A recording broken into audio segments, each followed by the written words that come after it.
నమస్కారం. కథను వినబోయే శ్రోతలకు చందమామ కథలు బై ఆర్కే స్వాగతం. ప్రస్తుతం చెప్పబోయే కథల్లో మొదటి కథ తప్పులేనే బుద్ధి. ఒక ఊర్లో దయానిధి అనే పండితుడు ఉండేవాడు. ఆయన మంచి పండితుడు. ఆయన పాండిత్యానికి మెచ్చి జమీందారు ఆయనకు 10 ఎకరాల పొలం ఇచ్చాడు. దయానిధి ఆ పొలాన్ని గ్రామంలో ఉన్న చిన్న రైతు భూషయ్య అనే అతని చేత సాగు చేయిస్తున్నాడు. పండితుడు అన్న గౌరవం కొద్దీ భూషయ్య దయానిధి పొలాన్ని శ్రద్ధగా సాగు చేయటమే కాక ఇంటి పనులు కూడా క్రమం తప్పకుండా చేసి పెడుతూ ఉండేవాడు. అయితే దయానిధికి భూషయ్య పట్ల తృప్తి ఉండేది కాదు. భూషయ్యను పనిలో నెమ్మది అనేవాడు ఆయన. బుర్ర ఉపయోగించకుండా పని చేయడం వల్ల అనవసరంగా రెట్టింపు శ్రమ పడతావు అనేవాడు. అనుభవం నుంచి నేర్చుకోడు అని దెబ్బలాడేవాడు. శుభ్రత తక్కువని చీటికి మాటికి చీదరించుకునేవాడు. భూషయ్యకు దయానిధి అంటే ఎంతో గౌరవం. ఆయన మాటలపై ఉన్న గౌరవం కొద్దీ ఆయన చెప్పినట్లు మారాలని వాడు ఎన్నో ప్రయత్నాలు చేశాడు. పొద్దస్తమానం నెమ్మది నెమ్మది అంటున్నాడని వాడు గబగబా పనులు చేయడం మొదలు పెడితే దయానిధి వెంటనే తొందర పనికిరాదని, నిదానమే ప్రధానమని పెద్దలు ఊరికే చెప్పలేదు, అవతల ఆటగుర్రానికి అలంకరణ చేయాలనా ఈ తొందర అంటూ గట్టిగా మందలించేవాడు. ఒకసారి దయానిధి వాడిని చేదతో నీళ్లు తోడమన్నాడు. నీళ్లు తోడు గుండెకి నింపాలంటే చేతులు పడిపోతాయి, బోలెడు సమయము వృధా అవుతుంది.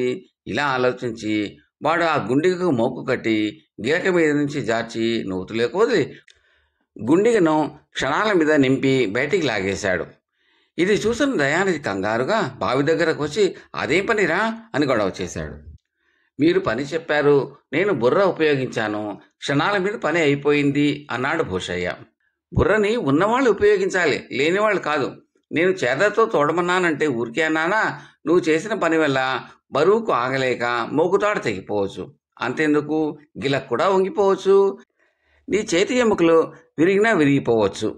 అందుకే చేదతో తోడమన్నాను. ఇంకెన్నడూ నన్ను అడగకుండా ఇలాంటి పనులు చేయకు అంటూ దెబ్బలాడాడు దయానిధి. అయ్యా, నేను తమకు పొరపాటు చెప్పాను. నిజానికి నేను నా బుర్ర ఉపయోగించలేదు. ఎన్నో ఏళ్లుగా నేను నీళ్లు తోడుతున్నాను, ఏ ప్రమాదమూ జరగలేదు. ఆ అనుభవాన్ని ఉపయోగించి ఇప్పుడు శ్రమ తగ్గించుకుంటున్నాను అంటూ భూషయ్య సర్ది చెప్పాలని చూశాడు. అయితే దయానిధి మండిపడుతూ, జ్ఞానం పాండిత్యం లేని చోట అనుభవం రాణించదు. ఏ కొండ మీదో ఉండగా నిన్ను ఒక క్రూర జంతువు తరిమిందనుకో, క్షణాల మీద ఎంత ఎత్తైనా దూకేసి పారిపోయి ప్రాణాలు రక్షించుకుంటావు. ఆ అనుభవంతో మళ్ళీ కొండ మీద నుంచి దూకాలంటే ప్రాణాలు పోతాయి. నీకు శరీర శాస్త్రం గురించి తెలియదు, భౌతిక శాస్త్రం తెలియదు. అందువల్లే ఇంతకాలము అలా పనిచేశావు. అదృష్టమో నా వంటి వారి ఆశీర్వాద బలమో నిన్ను కాపాడింది. ఇక మీద ఇలాంటి పనులు చేయకు అని హెచ్చరించాడు. శుభ్రం తక్కువని చీదరించుకుంటున్నాడని ఒక రోజున భూషయ్య శుభ్రంగా స్నానం చేసి మల్లెపువ్వుల్లాంటి బట్టలు కట్టుకుని ఒంటికి మంచి అతరు పోసుకుని దయానిధి ఇంటికి వెళ్ళాడు. దయానిధి వాడిని చూస్తూనే, ఏరా పెరటి దొడ్లో పనిచేయడానికి వచ్చావా, నాతో పాటు పంక్తి భోజనం చేయాలని వచ్చావా అని కోపడ్డాడు. మీరు చిరాకు పడుతున్నారని శుభ్రంగా స్నానం చేసి మంచి బట్టలు కట్టుకుని వచ్చాను బాబు అన్నాడు భూషయ్య వినయంగా. అదేం కాదు, ఇంత శుభ్రంగా వస్తే నిన్ను చూసి ఏ పని చెప్పలేనని ఇలా తయారై వచ్చావు. అతరు వాసనలతో ఘుమఘుమలాడే వాడి చేత చెమటలు చిందించే పని ఎలా చేయిస్తాను? నీకు ఇష్టం లేకపోతే నేనేమైనా బలవంత పెడుతున్నానా? నీ మనసులోని మాట నోటితో చెప్తే సరిపోతుంది కదా, ఇలా డొంక తిరుగుడు వేషాలెందుకు? వెళ్ళు వెళ్ళు, నా పనులు నేను చేసుకుంటాలే అంటూ నిష్ఠూరంగా మాట్లాడాడు దయానిధి. భూషయ్య ఇందుకు ఎంతో నొచ్చుకుని ఇంటికి వెళ్ళి బట్టలు మార్చుకుని వచ్చి ఆయన చెప్పిన పనులు అన్నీ చేసి ఇంటికి వెళ్ళాడు. దయానిధి ఎన్ని మాటలన్నా భూషయ్య కోపం రాదు. వాడు ఇంకా చాలామంది పొలాలు చేయిస్తూ ఉన్నాడు. ఏదో సమయంలో అందరి చేత మాటలు పడుతూనే ఉంటాడు. అన్యాయంగా ఎవరైనా తనను మాటలంటే వాడు ఎదురు సమాధానాలు చెబుతూ ఉంటాడు. కానీ దయానిధికి మాత్రం చెప్పాడు, ఎందుకంటే ఆయన గొప్ప పండితుడు అని వాడికి గౌరవం ఆయన మీద. భూషయ్యకు చంద్రయ్య అనే కొడుకు ఉన్నాడు. వాడు చాలా తెలివైనవాడు. తండ్రిలాగా వ్యవసాయం చేయడం వాడికి ఇష్టం లేక చిన్నప్పటి నుంచి చదువు మీద శ్రద్ధ చూపించేవాడు. వాడికి చదువు బాగా వంట పట్టుతున్నది. తన కొడుకును దయానిధికి శిష్యుని చేయాలని భూషయ్య కోరిక. అయితే చంద్రయ్య మాత్రం తన చదువు కోసం పొరుగురు పండితుల వద్దకు వెళ్ళేవాడు కానీ ఎక్కువగా దయానిధిని ఆశ్రయించేవాడు కాదు. ఎప్పుడైనా ఆయన వద్దకు వెళ్ళి తన విద్యను పరీక్షించుకుంటూ ఉండేవాడు. నువ్వు చాలా తెలివైన వాడివి, పూర్తిగా నా శిష్యుడిగా ఉండిపో, నిన్ను నా అంతవాణ్ణి చేస్తాను అని దయానిధి ఒకసారి అన్నాడు చంద్రయ్యతో. దానికి చంద్రయ్య, అయ్యా తమరు మహాపండితులు, సూర్యుడు వేడి సోకి హనుమంతుడు అంతటి వాడు తట్టుకోలేక మూర్చపోయాడు. మీ ముందు నేను నిలవలేను, అందుకే ఇతరుల వద్ద విద్య నేర్చుకుంటున్నాను. ఒక స్థాయికి వచ్చాక మీ వద్దనే శిష్యరిగా చేస్తాను అని వినయంగా దయానిధికి బదులిచ్చాడు. కలుసుకున్నప్పుడల్లా దయానిధిని అదే పనిగా చంద్రయ్య పొగుడుతూ ఉండడం వల్ల ఆయనకు వాడంటే ఇష్టంగానే ఉండేది. భూషయ్య తరచుగా ఆయనను తన కొడుకు చదువు గురించి అడుగుతూ ఉండేవాడు. మీ వాడికి చదువు బాగా వస్తుందిరా, కానీ వాడికి మర్యాద తెలియదు. నన్ను చూడవచ్చినప్పుడల్లా నాకు నమస్కారం చేయాలని కూడా వాడికి తోచడం లేదు అన్నాడు దయానిధి ఒకసారి. అయ్యా తమరు పెద్దలు, మర్యాద తెలియకపోతే వాడికి తమరే నేర్పాలి అన్నాడు భూషయ్య వినయంగా. పండితులు అడిగి నమస్కారం పెట్టించుకోరు. పెద్దలను కలిసినప్పుడు నమస్కారం పెట్టి పలకరించాలని వాడికి చాలాసార్లు చెప్పాను. అవునని ఒప్పుకుంటాడే తప్ప నాకు నమస్కారం పెట్టడే, నాకు నమస్కారం చేయరా అని నోరు విడిచి అడగలేను కదా అన్నాడు దయానిధి బాధగా. భూషయ్య ఆ రాత్రి ఇంటి దగ్గర కొడుకుతో, దయానిధి బాబుకు నువ్వు దండం పెట్టవట కదరా అన్నాడు. చంద్రయ్య నవ్వి ఊరుకున్నాడు. తప్పు, ఇక మీద అలా చేయకు, ఆయన పెద్ద మనిషి, నీ తప్పు దిద్దుకో అన్నాడు భూషయ్య కొడుకును మందలిస్తూ. అందుకు చంద్రయ్య, నేను చదువుకున్నవాడిని కాబట్టి దయానిధి బాబు నన్ను ఏమీ అనడు. నేను ఆయన్ను పొగుడుతాను కాబట్టి ఆయనకు నేనంటే ఇష్టమే. నేను ఆయనకు దండం పెట్టలేదనుకో, ఆ తప్పు గురించి నీ దగ్గర చెబుతాడే తప్ప నా దగ్గర అనడు అని ఊరుకున్నాడు. అయితే మాత్రం ఆయనకు దండం పెట్టానంటావా, అది తప్పు అన్నాడు భూషయ్య. నిజం, అది తప్పే. ఆ తప్పు చేస్తున్నంత కాలము ఆయన నా మిగతా తప్పుల జోలికి రాడు. దయానిధి బాబుది తప్పులు ఎన్నే బుద్ధి. నా చదువు గురించి లేనిపోని తప్పులెన్ని నీ దగ్గర చెబుతూ ఉంటే ఆ మాటలు విని నేను నిరుత్సాహపడిపోతాను. చదువుకునేవాడికి ప్రోత్సాహం అవసరం. చీటికి మాటికి తప్పులు ఎన్నుతూ ఉంటే శిష్యులు నీరుగారిపోతారు. అందుకే ఆయన దృష్టి ఇతర తప్పుల మీదకి పోకుండా ఒకే తప్పు మీద పోయేలాగా చేస్తున్నాను. నా క్షేమం కోరేవాడు అయితే ఆయనకు దండం పెట్టమని నన్ను బలవంత పెట్టకు అన్నాడు చంద్రయ్య. దానితో భూషయ్యకు విషయం అర్థమైంది. వాడు కొడుకు తెలివికి ఎంతో సంతోషించాడు. తప్పులనే బుద్ధి చదువుకున్న వాడి దండానికి అర్హం కాదని కూడా వాడు భావించి వాడు కొడుకునిక ఆ విషయంలో ఎన్నడూ బలవంత పెట్టలేదు. కథ సమాప్తం. రెండవ కథ, లాభసాటి కోపం.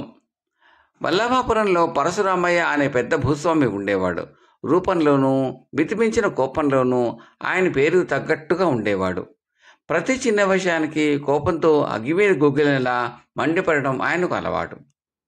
ఒకసారి ఆయన మిత్రుడు ముకుందయ్య ఆయన చూడవచ్చాడు. ముకుందయ్య గుర్రబండి దిగి 5 రూపాయల కిరాయి నిమిత్తం బండివాడికి ఇచ్చాడు. బండివాడు ఆ డబ్బును 2ని దోపుకుని గుర్రాన్ని అదిలించి అక్కడి నుంచి తిరిగి వెళ్ళబోతున్నాడు. ఆ సమయంలో తన మిత్రుడు ముకుందయ్యకు ఆహ్వానం చెప్పవలసిన పరశురామయ్యకు 5 రూపాయలు 2ని దోపుకుని వెళ్ళబోతున్న బండివాడిని చూస్తూనే తాడి ఎత్తున కోపం వచ్చేసింది. ఆయన బండివాడిని అడ్డగించి, ఏరా, పట్టణం నుంచి ఇక్కడికి బాడుగ ఎంత తీసుకున్నావు అని అడిగాడు. 5 రూపాయలండి అన్నాడు వాడు వినయంగా. ఏమిటి, పట్టణం నుంచి ఇక్కడికి బాడుగ 5 రూపాయలా? మేమివ్వరము, ఏనాడు 2 రూపాయలకు మించి ఇచ్చింది లేదు.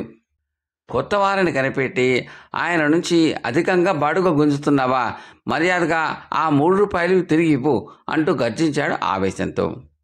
బండివాడు ఒక్క క్షణం అదిరిపిడి, అయ్యా, ఈయన గారు ఒకరిద్దరు బండివాళ్లతో బేరమాడిన తర్వాతే నా బండిని 5 రూపాయలకు మాట్లాడుకున్నారు అన్నాడు వినయంగా.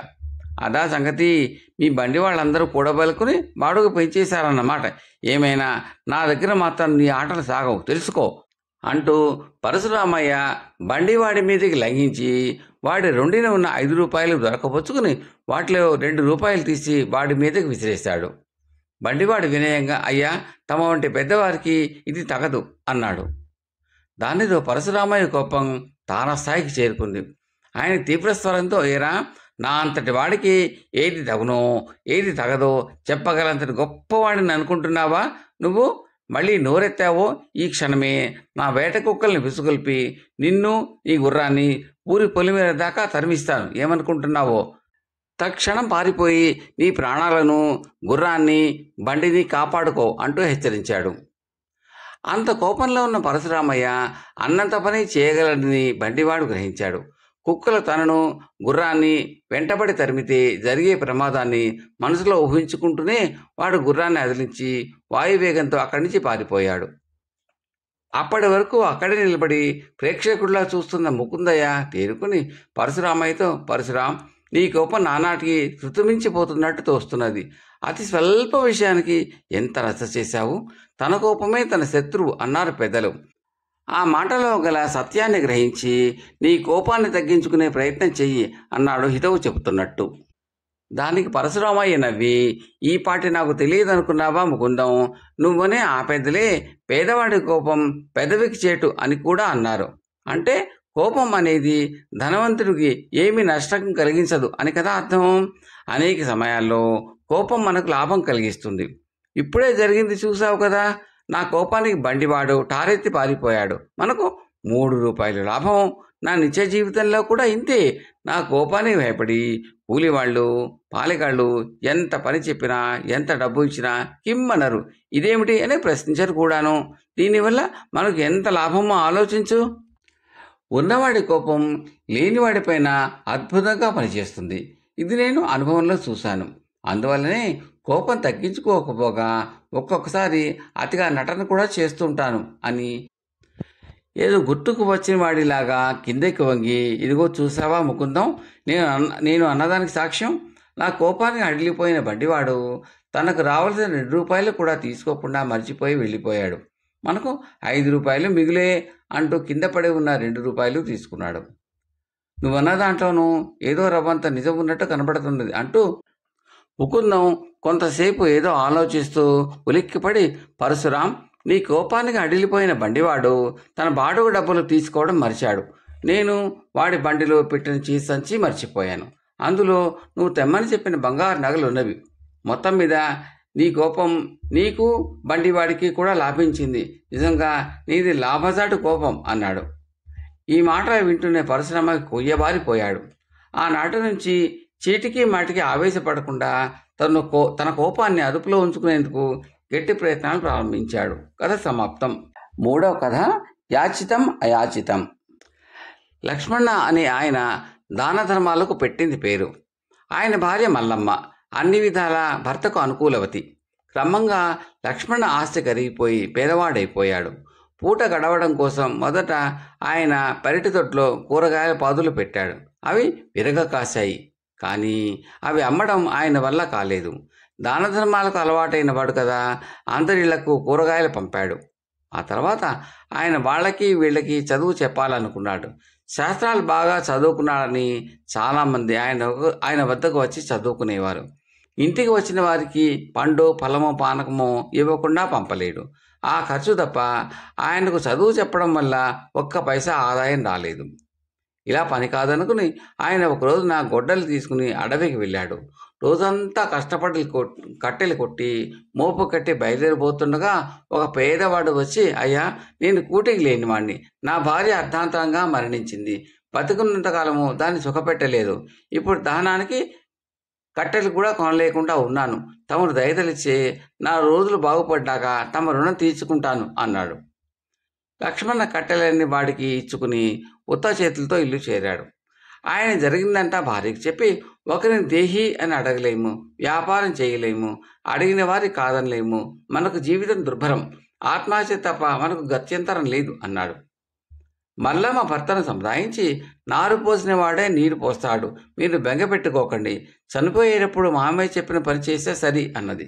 లక్ష్మణ తండ్రి చనిపోయేటప్పుడు అతనితో ఆయన తండ్రి, నీ దానగుణం నీకు సమస్యలు తెచ్చి పెడుతుంది, కానీ మంచి బుద్ధిని వదులుకోమని చెప్పలేను కదా. ఏ రోజు నీకు జీవితం దుర్భరం అనిపిస్తుందో ఆ రోజు నా శుచిగా స్నానం చేసి దైవ పూజ ముగించి 2 చేతులతో నా పటాన్ని తాకు. ఆ వెంటనే ఇంటికి ఒక బిచ్చగాడు వస్తాడు, వాడికి లేదనకుండా ఇవ్వు, నీకు మేలు జరుగుతుంది అని చెప్పాడు. ఈ సంగతి భార్య గుర్తు చేయగానే లక్ష్మణ్ అప్పటికప్పుడు పూనుకుని మర్నాడు తెల్లవారుజాము లేచి తండ్రి చెప్పిన విధంగా మర్నాడు ఉదయాన్నే లేచి స్నానం చేసి శుచిగా పూజ ముగించుకుని తండ్రి పటాన్ని తాకగానే ఆయనకు గుప్పెడు గింజలు వేయి తల్లి అన్న బిచ్చగాడి కేక వినిపించింది. మల్లమ్మ డబ్బాలు చూడగా గుప్పెడంటే గుప్పెడే బియ్యం గింజలు ఉన్నాయి. ఆమె వాటిని తీసుకుని బిచ్చగాడికి వేయబోగా, ఒక్క గింజ నీకుంచుకో తల్లి, అక్షయమవుతుంది అన్నాడు. ఒక్క గింజ మాత్రం తనకుంచుకుని మిగతావన్నీ బిచ్చగాడికి వేసింది మల్లమ్మ. ఆ తర్వాత ఆ గింజను తెచ్చి బియ్యం డబ్బాలో వేసింది. ఆశ్చర్యంగా ఆ డబ్బా బియ్యంతో నిండిపోయింది. ఆ రోజు నుంచి ఆ ఇంట్లో బియ్యం, పప్పులు, కూరగాయలు ఇలా ఒకటేమిటి చివరకు డబ్బులు కూడా అక్షయమవుతూ వచ్చాయి. లక్ష్మణ, మల్లమ్మ తమ దానగుణాన్ని కొనసాగిస్తూ సుఖంగా జీవించసాగారు. తమ సౌఖ్యానికి కారణమైన ఆ బిచ్చగాడిని కలుసుకోవాలని మల్లమ్మకు చాలా కుతూహలంగా ఉండేది. వాడెవరు, ఎలా వచ్చాడు, వాడు వస్తాడని చనిపోకముందే మా అమ్మగారికి ఎలా తెలుసు? ఇలా చాలాసార్లు ఆలోచించింది మల్లమ్మ. కొన్నాళ్ళయ్యాక బంధువు ఇంట్లో పెళ్లికి గాను లక్ష్మణ దంపతులు దూర ప్రాంతంలో ఉన్న పట్టణానికి వెళ్లారు. పెళ్లి భోజనాలు అయ్యాక పేదలకు అన్నదానం జరిగింది.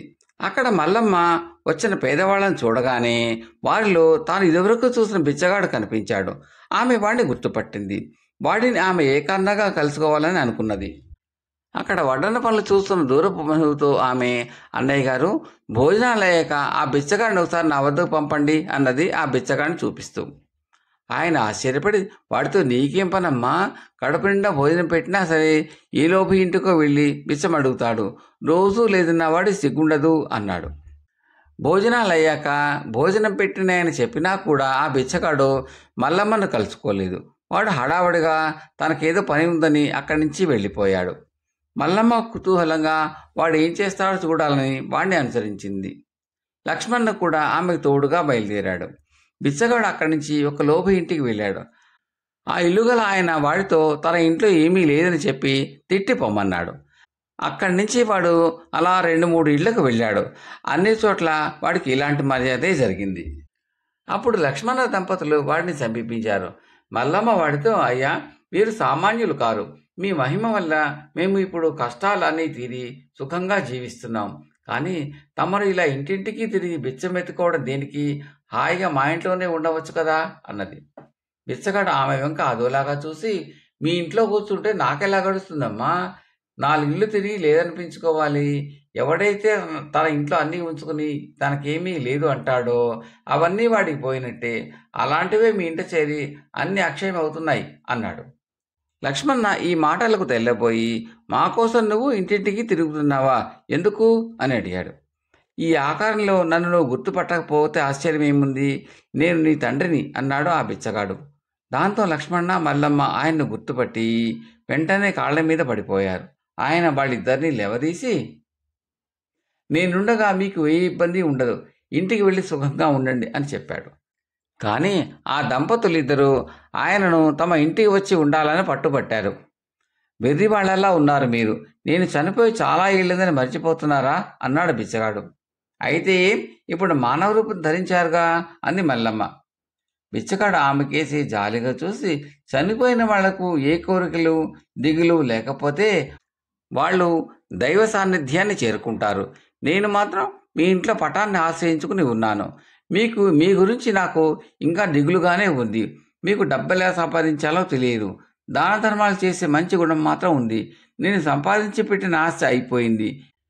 మీకై మీరు సంపాదించడం నేర్చుకుని అందులోంచి కొంత దాన ధర్మాలకు వినియోగించడం అలవాటు చేసుకునేదాకా నేను ఇలా బిచ్చగాడిలాగా తిరగక తప్పదు.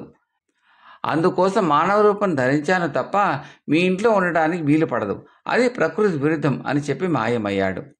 తండ్రి చెప్పినది విన్న లక్ష్మణ కన్నీళ్లు పెట్టుకుని భార్యతో, దాన ధర్మాలతో పేదవారిని ఆదుకుంటున్నానని భ్రమపడ్డాను. దానికోసం నా తండ్రిని ఇంతగా కష్టపెడుతున్నానని ఇప్పుడే గ్రహించాను. ఇక మీదట అయాచితంగా వచ్చేది అంతా కూడా నా తండ్రి యాచితమే అని తెలుసుకుని నేను స్వయంగా ధన సంపాదనకు పూనుకుంటాను. అప్పుడే నా తండ్రికి విమోచనం కలుగుతుంది అన్నాడు. క్రమంగా లక్ష్మణ సంపాదన పరుడయ్యాడు. ఆయన అవసరంలో ఉన్నవారెవరికీ ఉండి కూడా లేదనలేదు. అలా అంటే తన డబ్బు మాయమై మరొకరింట చేరుతున్న భయం ఆయనకు లేదు. సొంత సంపాదన అంటూ లేకుండా అయాచితంగా లభించిన ధనాన్ని దాన ధర్మాలు చేస్తూ కొందరు మూర్ఖులు తమ పూర్వీకులను ఇబ్బంది పెడుతున్నారని మాత్రం ఆయనకు బాధగా ఉండేది. కథ సమాప్తం. 4వ కథ పుణ్యాత్ముడు. కథలోకి వెళ్ళబోయే ముందు శ్రోతలకు ఒక మనవి. మీకు ఈ కంటెంట్ నచ్చితే లైక్ చేయండి, బంధుమిత్రులకు షేర్ చేయండి, సబ్స్క్రైబ్ చేసి గంట సభ్యులకు ఆల్ కూడా నొక్కండి. మీ సూచనలు, సలహాలు కామెంట్లో తప్పక తెలపండి. చాలామంది చూస్తున్నారు కానీ లైక్ చేయడము, కామెంట్లు పెట్టడం చేయటం లేదు. దయచేసి చేయండి, అది మాకు ఎంతో ఎంకరేజింగ్గా ఉంటుందండి. Thank you very much. ఇక కథలోకి వెళ్దామా? పుణ్యాత్ముడు. హేలాపురి పెద్ద వీధిలో ఒకడు తల మీద పెద్ద గంపతో నడుస్తూ కాలికి రాయి తగిలి బోర్లా పడిపోయాడు. గంప కింద పడిపోయింది. దానిలోని గాజు సామాన్ అంతా పడి ముక్కలైపోయింది. జనం వాడి చుట్టూ మూగారు, అయ్యో పాపం అంటూ. అందులోంచి ఒక వ్యక్తి ముందుకు వచ్చి, అయ్యయ్యో, గాజు సామానంతా పగిలిపోయింది. యజమాని నీ జీతంలోంచి ఈ సామాను విలువంతా విరగ్గొస్తాడు కదా, మేమంతా తలో ఒక వరహా ఇస్తాం, మళ్ళీ సామాను కొని పట్టుకుపో పాపం అంటూ ఒక వరహా వాడి చేతిలో పెట్టి వెళ్ళిపోయాడు. ఇది చూసి అక్కడ మూగిన జనంలో కొందరు ఆ నౌకర్కు తలా ఒక వరహా ఇచ్చారు. ఇలా చేరిన డబ్బుతో వాడు పక్కనే ఉన్న మరో దుకాణంలో గాజు సామాను కొనేందుకు బయలుదేరుతూ ఉండగా జనంలో ఉన్నవాడు ఒకడు వాడితో, ఇక నీకు యజమాని వల్ల తిట్లు, జీతంలో కోత ఉండవు, ఇంతకు నీ యజమాని ఎవరు అని అన్నాడు. దానికి నౌకరు, ఆయనేనండి ఆ పుణ్యాత్ముడు, అందరికంటే ముందుగా ఎంతో బాధపడుతూ నా చేతిలో ఒక వరహా ఉంచాడే, ఆయనే నా యజమాని అన్నాడు. జనం అంతా తెల్లబోయారు, అవాక్కైపోయి. కథ సమాప్తం.